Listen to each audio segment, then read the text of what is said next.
How can open education, and specifically open educational resources, show empathy towards our students? At the risk of being overly basic, let's start by defining empathy. Artsandculture.google.com offers the following. Empathy is the capacity to understand or feel what another person is experiencing from within their frame of reference. That is, the capacity to place oneself in another's position. I teach an online course, Appreciation and History of Music. I love it. It covers a history of European art music from the Middle Ages through today, while also learning about popular music and music examples from around the world. But I found I was encountering some barriers. Some were obvious, others less so. First, I was using a published textbook. It's a fine textbook, but like any textbook, it's expensive. If I think about a student's experience who may not have significant money to spare, there's a lot of ways that money could be used otherwise. Additionally, much of the worthwhile information in the text can be found in other sources for free. I'm teaching a general degree requirement, and I'm introducing key concepts and people to students and encouraging students to use that as a starting point for their own ideas they'd like to research. We don't need extensive information, just enough to cover the basics and make them curious to learn more. And with YouTube and other music streaming services being so commonplace, nearly any piece of music can be easily accessed for free. This is a much different situation back in the day when I was in college, where listening to the CDs that came with the textbook might be the only way to access those music examples. In addition to cost, as an instructor, I frequently have students simply having trouble registering with the publisher to purchase and access the material. I don't know if your students often have trouble acquiring texts, but for me, it got to a point where I thought, I could save myself and my students a lot of time if this course just had an OER that I could share in the online course. Additionally, in most music textbooks, there's a problem in lack of representation. As I mentioned earlier, much of my course centers on European art music going back to over 1,000 years ago. This covers a period of time where the vast majority of people in positions of power and influence, from rulers to composers whose works are still remembered, were white males. Now, I'm a white male composer, and I have nothing against learning about other white male composers. But there were women and people of color during these time periods making really great music and sharing really great ideas of music. Why would we not want to learn about their stories too? And as I think about my own reference points, as a white male, I can easily see myself in the prominent composers usually studied. But I want my students, regardless of gender or race, to be able to see themselves reflected too in the course material. There is a small challenge in that there isn't the same amount of readily available scholarship and recordings about composers from less represented demographics compared to Bach and Beethoven. But these people still exist. And the fact that their works were preserved for centuries, how else would we know anything about them today, serves as a reminder that these are stories worth telling. So that was the why that led me to create an open educational resource. Now let's talk about the how. This has been an iterative process. Years ago, I had the opportunity to create another music open educational resource. We kept it simple. We focused on select musicians, included basic biographical information, cool stories and quotes, and examples from YouTube. This provided some experience. My new OER started as study notes for an older version of my course. The instructional designer I collaborated with back then suggested I summarize key concepts of the course, and this turned into the backbone of my OER. From there, I used a combination of my own writings and research, along with other OERs that allowed adaptation to fill in the gaps. Now, we could spend a whole session talking about remixing OERs and how to incorporate pre-existing materials. For just a quick intro, sometime on your own, look up the term Creative Commons. Now, we're fortunate to be working at a time when there's so much available information.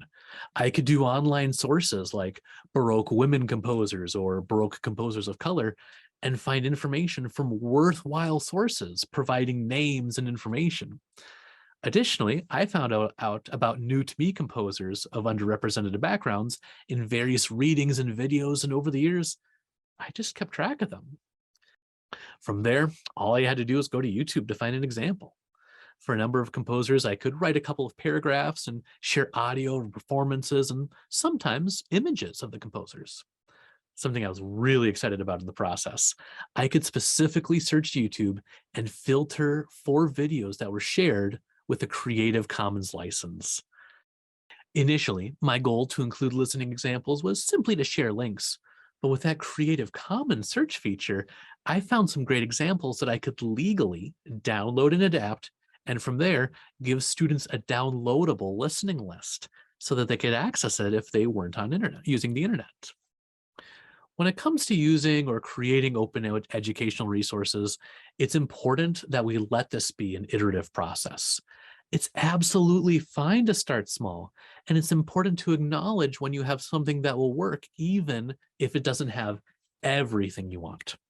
Again, OER is flexible. You can build on what you have, or maybe someone else can build upon what you have for the next version. Again, for me, this has been a 5-year process. I started with an outline and those study notes I mentioned earlier, and I added ideas as they came to me. I was fortunate to receive a grant through the institution I teach with, UW Superior. And from there, I had almost a year to refine ideas. I still have more I want to do, but I can always incorporate that in future editions. I currently have something that I like way more than a purchased textbook, and that makes me feel good. Again, this is the kind of project where we're showing empathy to students by removing financial barriers and adding more representation to the course content. You can show empathy to yourself by pacing yourself, being iterative, and creating this at a pace that won't burn yourself out.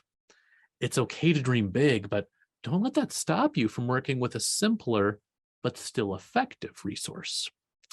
Now, what if you're interested in eliminating textbook costs, but you're not sure where to start with finding OERs, or you're not quite ready to make one, which is totally understandable. If you have librarians at your institution you can contact or collaborate with, they might have great ideas. You might even try searching OER and your course or subject matter. You admittedly might find lots of resources that aren't applicable, but you might find something great. But what if you're not finding something worthwhile? Is it possible that there are online readings or videos that help explain key concepts of your course, and you could fill in the gaps with your lectures? Maybe you could replace your current textbook with a series of readings. You could prep those readings with some key concepts for students to read beforehand that would help them as they go through the reading. Maybe you give them a tougher reading, and as part of the assignment, they search further on ideas they're not fully understanding. You could even include some guidance on how to pursue that research independently. Maybe you go through the reading ahead of time and identify difficult terms or acronyms. You could give them the definitions, or you could have them search for the definitions before going through the reading.